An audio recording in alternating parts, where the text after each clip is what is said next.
Developments have emerged about a former daycare employee accused of molesting several students. One of those happening at the Chappelle School in St. Johns County, according to investigators. Now, the sheriff's office says they now have a total of 8 victims in this case. This is Action News Jax at 11. I'm John Bachman.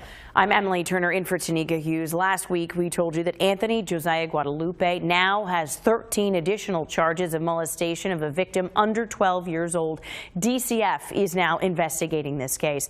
Action News Jax Nick Gibson joins us live from the Chappelle School. And Nick, there are standards DCF put in place to prevent things like this from happening. Yeah, that's correct. And I also didn't get the opportunity this afternoon to speak with any parents when we tried to go actually on their campus. No one spoke with us, and our law and safety expert, he tells us there's a reason why.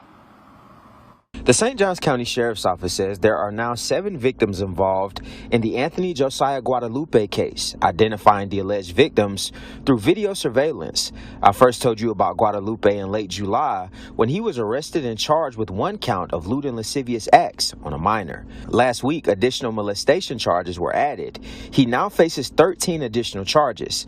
I went to the Chappelle Schools to get answers about this investigation from the Chappelle Schools Longleaf campus director, Jennifer Zimmerman. Hey, this is Nick Gibson, a reporter from Action News Jax. Could I speak with Ms. Zimmerman by chance? The representative said Zimmerman was already gone for the day, but I pushed for more answers. Hey, well, can I speak with management by chance about Anthony Josiah Guadalupe? The representative said I would have to come back in the morning when management was present. Shortly after that, Zimmerman returned to the school with a note saying we had to leave the property. Hey, ma'am, how are you?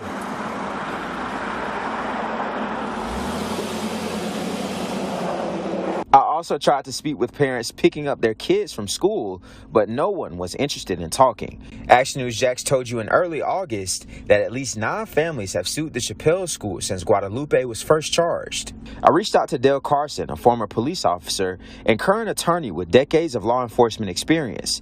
He says in some cases, attorneys ask people involved in lawsuits like this to not speak with anyone. Because to do so creates difficulties that for both sides, because you might say something that be used to disable your case or something that might be used to benefit your case. Now, Guadalupe is being held without any bond at the St. Johns County Jail, and his next court appearance is November the 3rd. For local coverage you can count on, reporting from St. Johns County, Nick Gibson, Action News Jax.